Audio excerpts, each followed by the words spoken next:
You're listening to Campus Review Radio. Welcome to HEDx, hosted by Martin Betts. This podcast explores the changing landscape of the higher education sector. Welcome to the Higher Education Experience.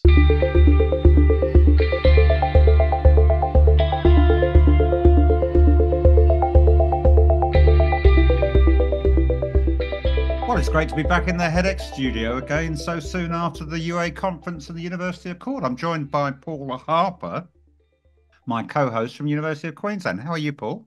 I'm really good. It's great to be here again with you and just back from Canberra with you. Yes, we had a very busy time there last week, didn't we? You had a Universities Enable workshop and an event. We recorded a podcast of those live in the audience, and we all listened. Mary Kane describe her records for the other end of the process and reflect upon the vision it provided to us all. What's your memories of last week, Paul? Well, being down there listening to thought leaders talk about thought leadership around the university's accord. When we had the Disability Royal Commission has just come out, the NDIS, so they're both of them in the disability space. Skills Australia, there were so many reports, so much activity.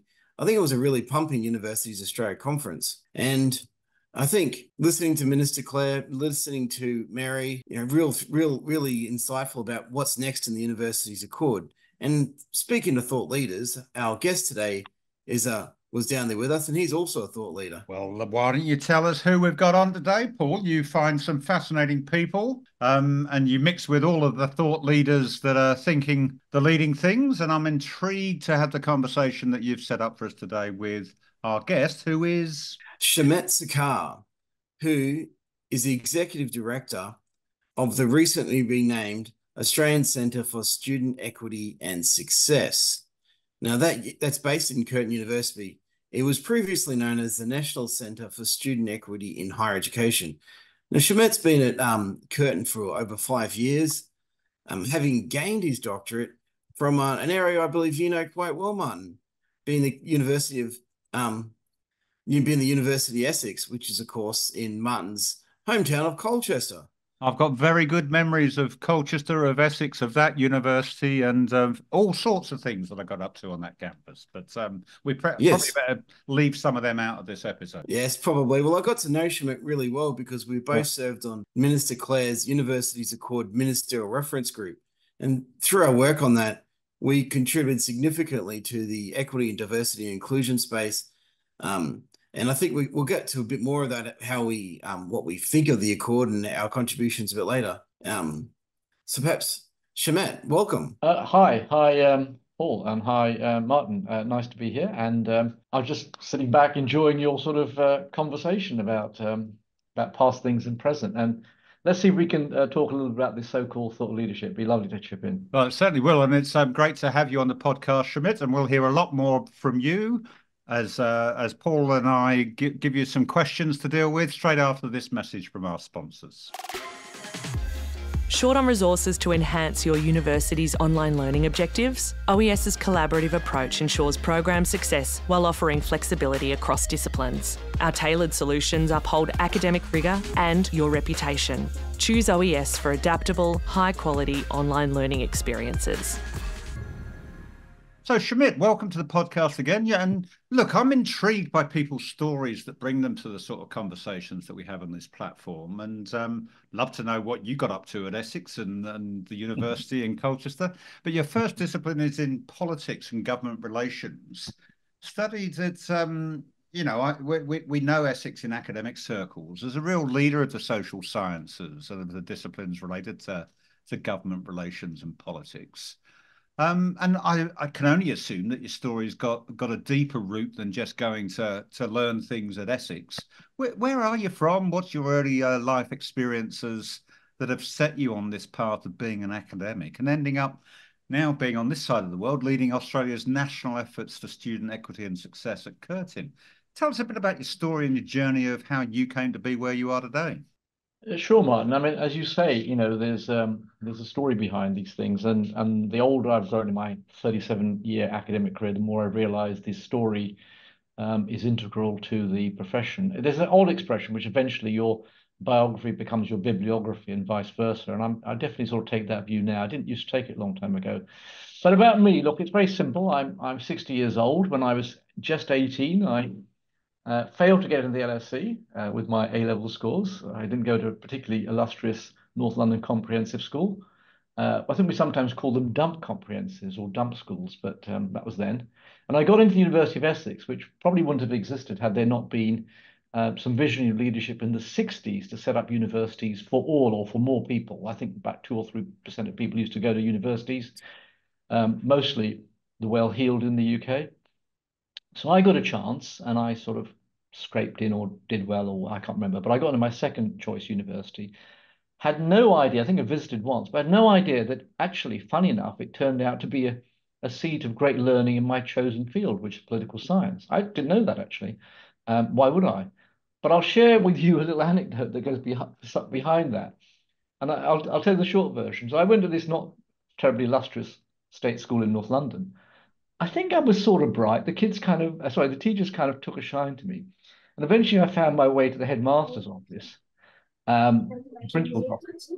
And he said, "Oh, you've been asked to see me because, you've got some university ambitions or something like that, And I said, yeah, that's great, yeah. And he said, well, look, blah, blah, blah. 30 minutes later, he said, you really should sit down with me sometimes, have a meeting, and we'll talk about Oxbridge, which for listeners of this podcast is Oxford and Cambridge. It's a shorthand we use there. Yeah?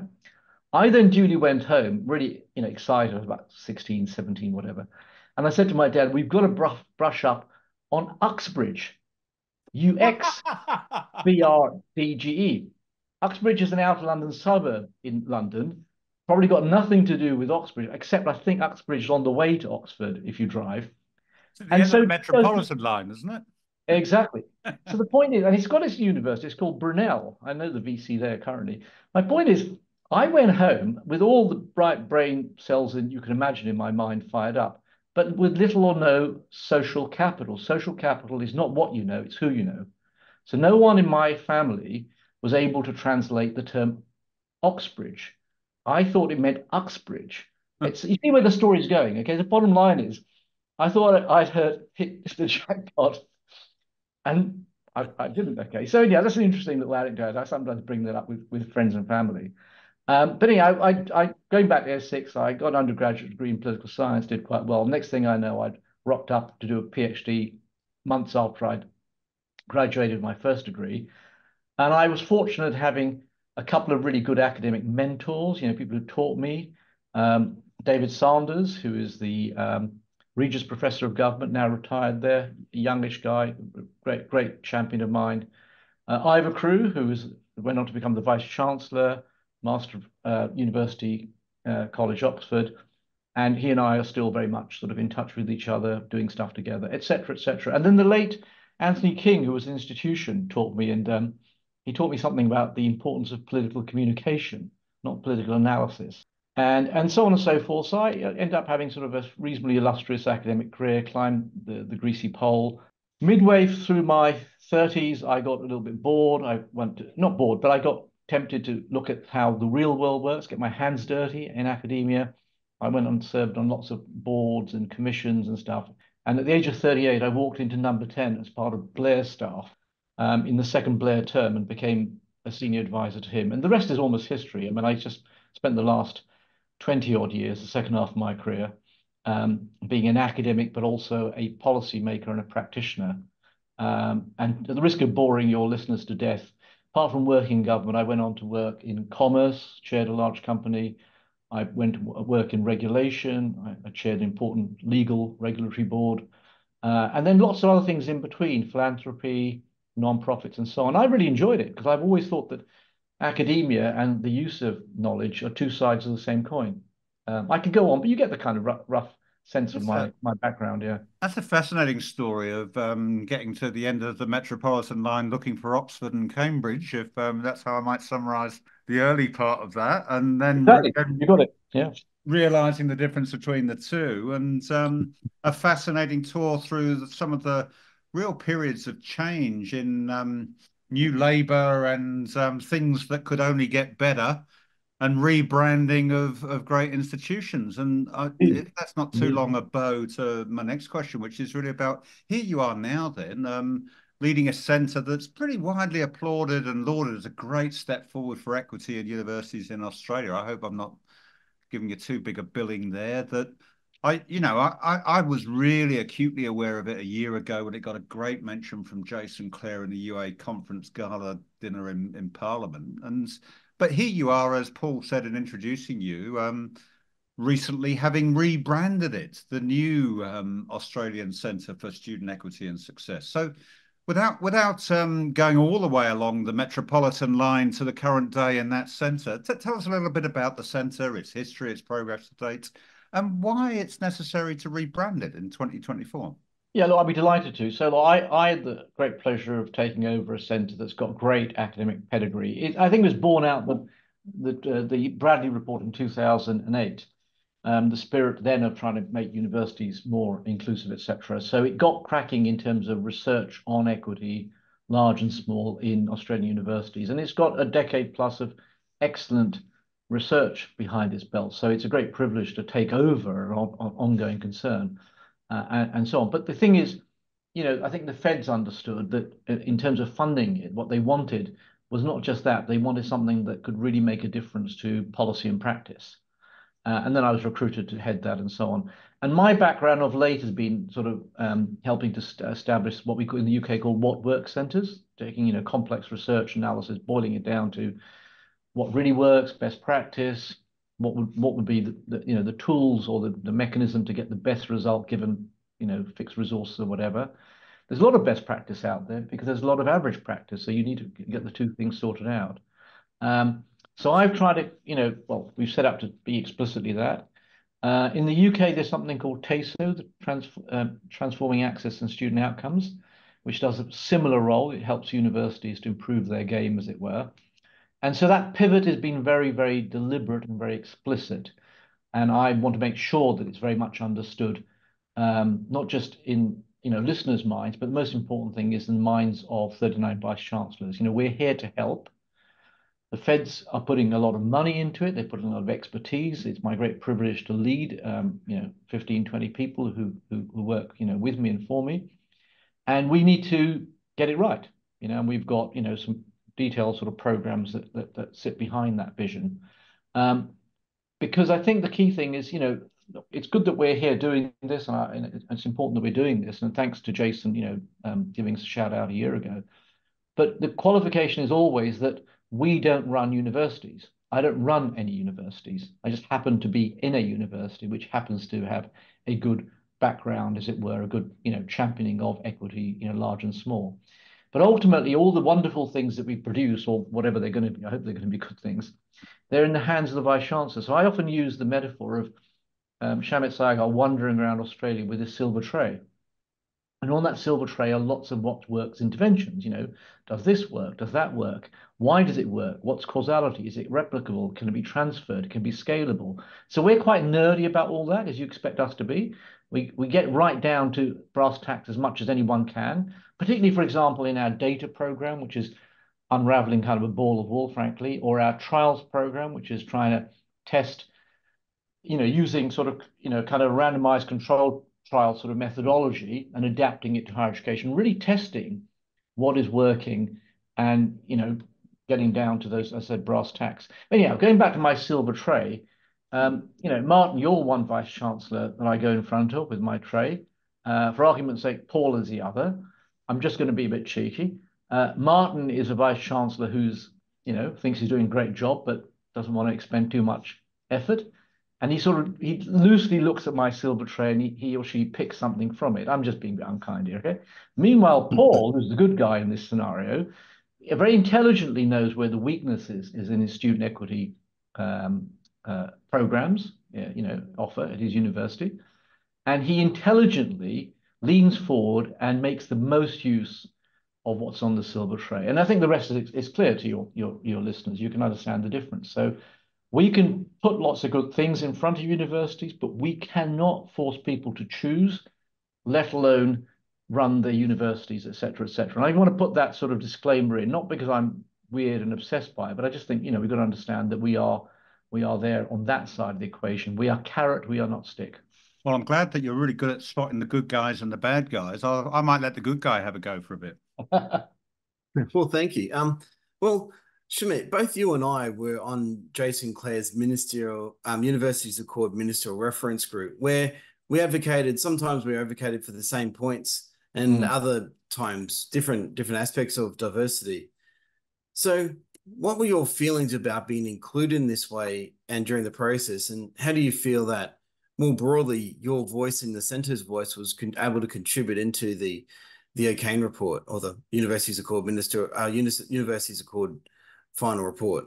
Look, I think I mean, my general feeling is it was generally positive. I mean, all very positive in parts. It was good that the reference group, got together and try to hammer things out. There's a lot to hammer out. You were there, and to try to do it in a kind of logical, if not elegant way. So I think we did an honest job. I would say that, but I think it could have, it may not have been that. So it's a pretty good look at it. You've got to remember the Accord is very much and the final report is very much the end of the beginning. It's not designed to have a complete blueprint and everything changes, Monday week. It's about to say the direction of travel is important, and I think I support the direction of travel in general that the Accord report has produced, and I support its component parts. All the component parts are being sort of built and implemented, so we have to wait and see. Yeah. But the biggest reason why I think the ministerial reference group did a good job is because it was put its collective shoulder to the wheel of something that I really do believe in. It's not even equity per se. It's the fact that actually Australia's universities and much more larger than that, its knowledge economy needs a boost, a reset, a fresh start. There's no way Australia is going to carry on being a top, G7 economy, 25, 30 years from now, unless we actually get our knowledge economy in the place we need it to be.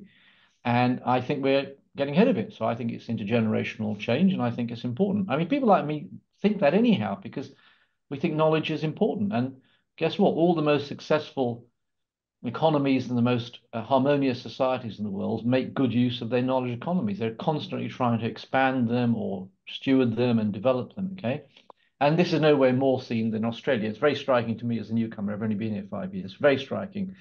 And I think our university's had a bit of an easy time for the last 10 or 20 years. So this boost, I think, is a bit overdue, frankly. So I think that knowledge economy is important to build. But as you build it, you want to make sure that those who are most disadvantaged are connected to it. So we're not just improving equity for its own sake, equity outcomes. We're doing it because we want to connect people who have disadvantages today with the rising industries and opportunities and connections of tomorrow. Otherwise, they're going to be left behind or further left behind. And so I just think I got the distinct feeling the ministerial reference group basically got that. They got the vision. They knew the importance of it. Now, we can argue about bits and pieces of it and carts before the horses, and I don't know, my metaphor is going to break down. But you can hear in my voice, I've got a pretty strong backing for the exercise and the execution of the exercise. Yes, it could have been done 10% better or differently, but that's kind of missing the point. So, and I just think, I think we did a reasonably good job, but the work really starts now, frankly. Well, it does. And some of the interim report, of course, had 5 priorities, which we've seen some of them come through with changes, particularly the Student Safety Ombudsman. And the final report's come out with 47 recommendations, and off that, a number of sub-recommendations.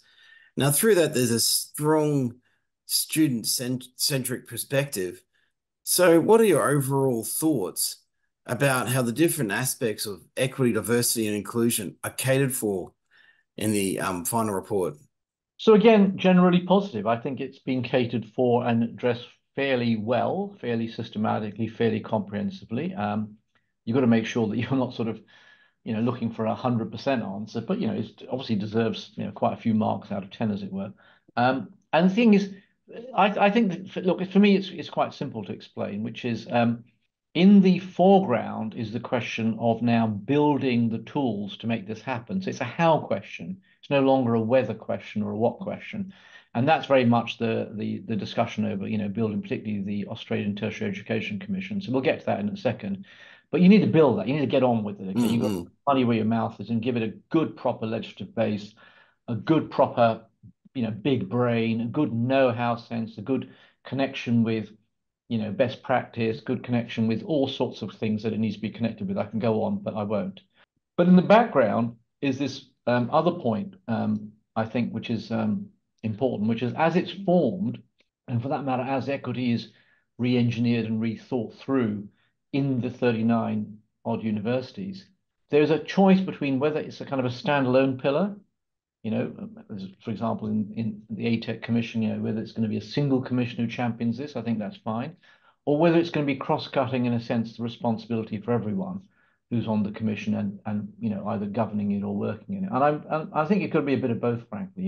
I'm glad there will be the proposal shared by Tony Cook last week at the University of Australia said there will be an equity commissioner, but I think we can go do better than that. I think we should make sure that it's in the sort of job description, in the blueprint for every, I would call this an equity lens, that the whole of ATEC that's responsible for this, and in due course, vice chancellors and their senior executive teams, that they all have this equity or fairness or inclusion lens. It becomes part and parcel of what they do in their jobs. It's not an add-on. It's not a instead of. It's an as well as.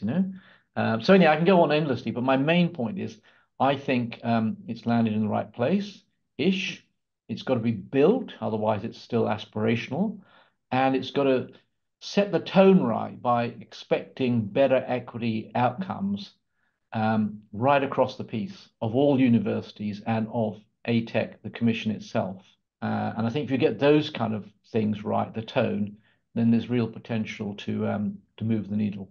Maybe I'll just jump in there, Shamit, because I like that description you gave earlier of this being, the end of the beginning, and that lots to come, and that there's lots of support behind the overall vision. I mean, if I try and get a sense of the tone of the conversation beyond that I left Canberra with last week, and that I sense in the time that's happened since, it's probably a concern over just, what appetite there will be in the government response from the budgets for getting all of this, or as much of this, and which bits of this actioned in the period ahead. And so whilst you're, I think, rightly pleased with where we've landed at that end of that opening stage, as it were, what's your sense of confidence of what the government response and the affordability in the budget will be to make that happen quickly enough?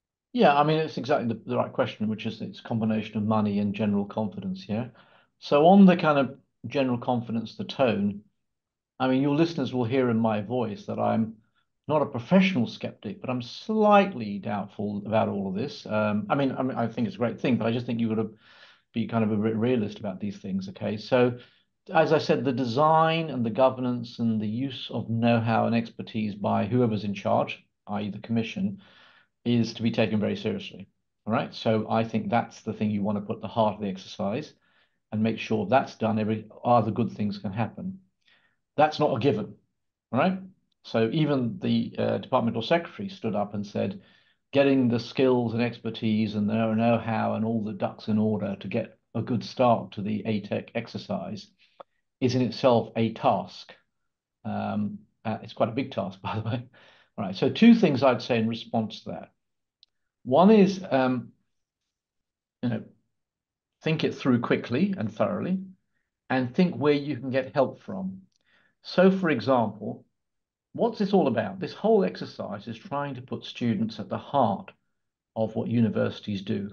If you do that, you automatically will, be doing better on equity, all right? But not enough. So you want to put the most marginal students at the heart of what you're doing. So let's call them disadvantaged or excluded students or whatever, okay? And if you have that kind of mindset, then the good part is that you will then look to other institutions who've been crunching this for some time. You're not starting with a blank sheet of paper. Now, I come from a regulatory background. 15 years ago, I was regulating solicitors in the UK, or co-regulating, sorry. And we try to put the users of solicitors, we call them clients, by the way, right? We try to put them at the heart of the legal service industry. The Legal Services Act of 2007 sought to do that. Look, we can criticize it or it didn't go as far as it. But basically, we learned a lot in that exercise in the UK. Now, this is just not a UK example. I'm sure there's many examples in Australia. But all over the place, regulators or commissions or stewardship bodies, that are responsible for given industries are asking themselves the same question, and also good news is answering some of these questions, which is, what do we really know about marginal users of given X, Y, and Z sector? What do we really know about how they navigate choice? What do we really know about the things that contribute to them dropping out or having a bad experience or not getting what they're looking for, okay? And the answer, we know so much more than we did 5 years ago, 10 years ago. And I think that's what we should be doing. We should be building an organization and its allies in the universities themselves that are on that kind of question. So again, I could go on, but my solution or my suggestion is pull the drains up and borrow from others that have set up similar kind of challenges for themselves. It might be in financial markets where, guess what? There's lots of marginal disadvantaged consumers that get a bad deal. It might be in transport or housing markets. It could be in anything, frankly. I mean, there's so many areas. Educational choice, compulsory education. These are all areas where people have been trying to crunch the same sort of challenge. And I just think we should benefit from that or plug into that rather than try to reinvent the wheel. Lastly, very quickly on money. Well, yeah, the money probably will be scarce and universities will be asked to do more with the same or maybe a little bit more, as it were. And that's an exercise in reprioritizing.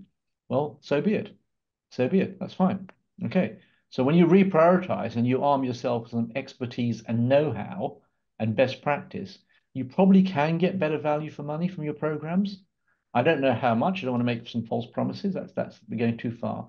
But clearly we can do better even by doing that, it seems to me. So I don't think the absence of wheelbarrow full of money is going to be a veto in all this. I mean, it would help if we had that. And so if anyone wants to, cough up, and if the Treasurer Chalmers is listening, feel free. Don't get me wrong. But while you're making your mind up, et cetera, I think we just recognise that, this is a start and there may not be a lot of money spare. And if we do this well, then universities will prosper and so on and so forth, okay? And if universities prosper, more people in our society and the future economy will prosper too, I'm Exactly. sure. Exactly. Really interesting analysis with the telescope that way round, if I put it that way, Shamit. And if I invite you to turn it round in some ways, you said that no report was going to get it 100% right, and I sense that you were giving it a pretty good score out of 10 in your qualitative description of it. Mm-hmm. I know there are concerns over detail. I know that Paul has acute concerns about some of the detail, and if we were to drive at some of that detail, I wonder, you might want to go first, Shamit. Commenting on the relative lack of attention and mention of detail around both disabled students and staff in our universities, and some of the targets, some of the specific recommendations, some of the specific proposals in the final report.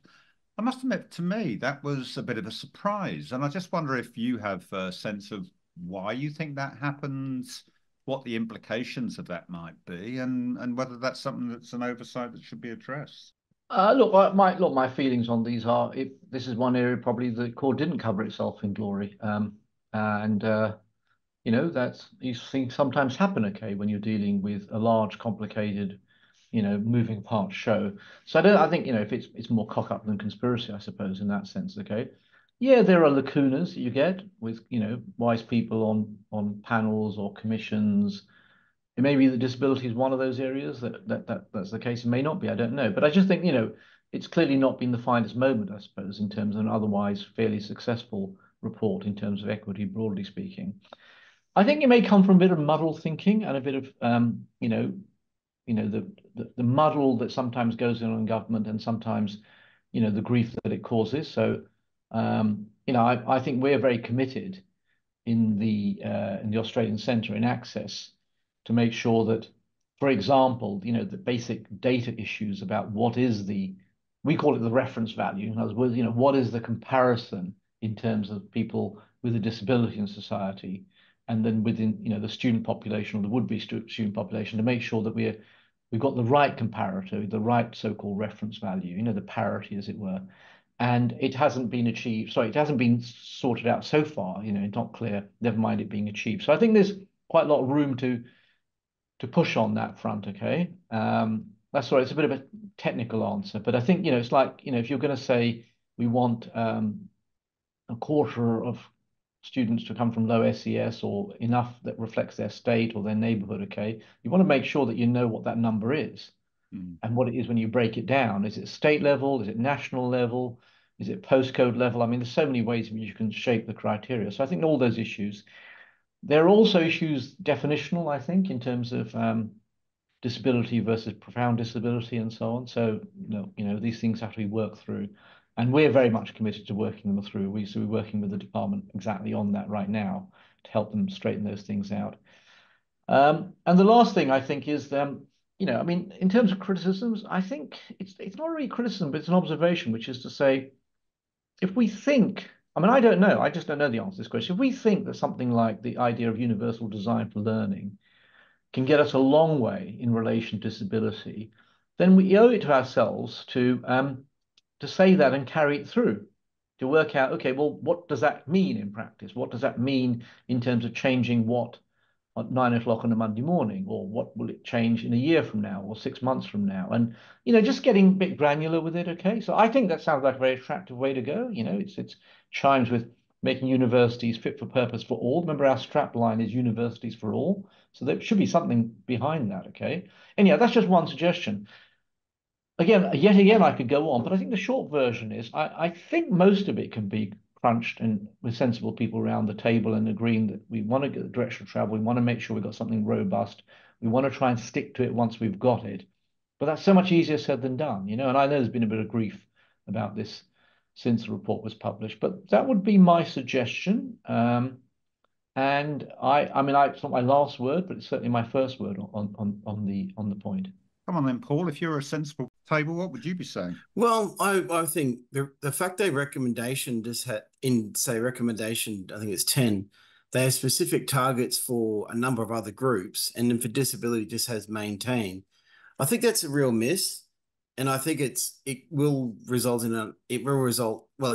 in unfortunate outcomes. And I think, but we've got to remember, this is a report to government. It's not government policy. So I think there's still a really good opportunity here, and the report's aiming for a 25-year plan. So we've got time, I suppose, to come up with a figure. And I think an urgent bit of attention needs to go to coming up with some figures so that they can be put in, and then you can't modify the report, but say this is how we are going to approach it.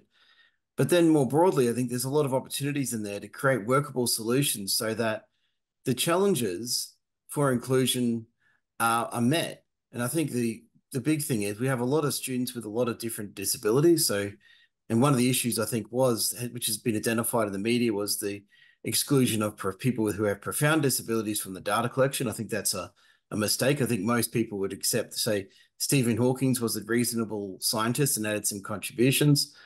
Blind would be excluded by that. So I think that's just a misunderstanding which we should be removing pretty quickly. But as for other aspects, so there were the negatives, but the report itself talks about all students. It doesn't talk about excluding students. So it mentions, say, 300 campuses. Well, they need to be accessible for all students. So that's going to involve a fair bit of work in thinking about inclusion, universal learning and teaching. You wouldn't expect them to be developing processes which excludes 10% of your student population. So I think we've still got a lot of opportunity here, and I think in the implementation, the tech and ACSES and other bodies will have the opportunity to come forward and create workable solutions which can help all Australians gain access to higher education that want it, which is really important, I think, for our future for us as a country and for nation building, so we can meet the needs of everyone. Yeah, I agree with that. So come on then, both. We've talked about, never get to 100%, but we're broadly satisfied, and we've talked about things that we're not happy with. But at this stage of the process, if I was to put you both on the spot and say, marks out of 10 with the beginning of the end report and where we're fixed and set to move forward, what would you give it, Shamit? But like marking an undergraduate dissertation, isn't it? I feel I'm taking back to that. Not going to beat around the bush. I think it's an 8 point something, maybe an 8.5 out of 10, something like that. I've seen many of these things over the years, so I'm trying to put into some sort of context. And given the starting point, yeah, it's somewhere in that 8 point something out of 10, I think. One caveat, I'm always trying to look for a get out clause. It would get a high 8 point something out of 10 if I had reason to think, which I think I have reason to think that it's got some good bipartisan buy-in. You get my meaning? I'll be interested to monitor how high in the eights you think it is as it goes through different stages of the process. I'm difficult to please, mate. A hard marker. What about you, Paul? You're a lawyer. What do you think about it all? Oh, well, I think it's a policy proposal, not like regulation yet. So I think before my lawyer hat would come on, I'd want to see a lot of detail, and that would probably bore you and take many more hours than we have here. But I think as an overall, and I have to, let's just leave the disability issue aside because that is a pretty big concern for me. But more broad, overall, I'd say it's 8.5, maybe even a 9, because it was widely consulted across, they went around the country, industry to universities, to students. What brings together a lot of thought leadership, a lot of data was crunched, and it does represent a blueprint for the next 25 years. And it's a bold blueprint. And it's not just delivering on teaching and equity, which I know a lot of us talk about, but it also includes some really interesting innovations around research about how government will more use universities for research. And I think this is really important because at the moment,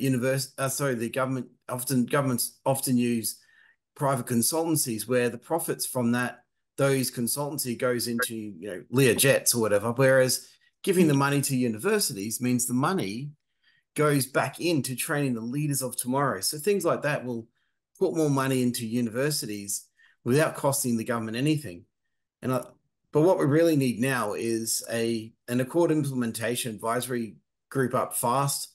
We need the initiatives that have been started moving, and those that are being developed with behind the scenes, which many of us here know about, translate into actionable research so workable solutions can be created, and people like Shamit can walk around to all the vice chancellors and others in the industry with his silver platter with good options that can start changing the country, so we can have create our universities that can lead for our communities, our countries, and considering how highly ranked our universities are, really for the world. So what else is next for ACSES then, Shamit? What's next for you, and what else are you getting excited about on the back of the high 8s and an 8.5 for Paul for the final report? Well, I mean, there's a lot on for us. And if I just sort of briefly mention a couple of things, look, we've got 3 particular programs which we have built more or less kind of from scratch, and we're rolling them out through the front door quicker than people can sort of, get ready for them, as it were. Our research and policy program is looking at a lot of this stuff, which is, if you want, research that can be translated in policy very, very quickly to benefit the kind of existing and future potential equity programs, not just the current ones we have. We've got a data program that's trying to, frankly, unravel a ball of wool, where it's not clear what universities are measuring, and we can do a lot more, and we will do a lot more by having a fairly ambitious data strategy, which we're pursuing right now.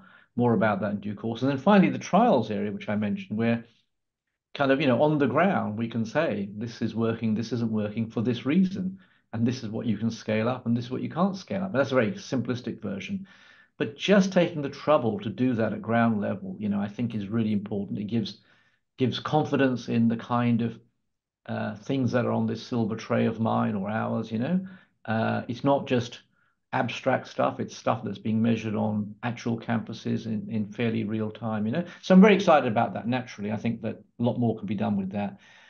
Since you asked, there's 1 or 2 things I'm also excited about. I think one of them is that you should take all of this, if it comes to anything, we're hoping it'll come to quite a lot in due course, but it's too early to tell, and connect it with what we know about disadvantage, inequality, and marginalization, in other sectors. I keep on saying this. This is not just higher education. You could say the same thing about so many modern markets and public services. How do you navigate choice? And it's not terribly well done, even though we think it's well done. So I think that's what I definitely get excited about. Aim high in that sense.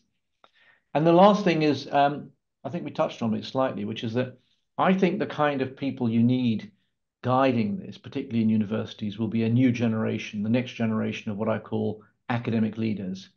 My views on this are not secret by any means.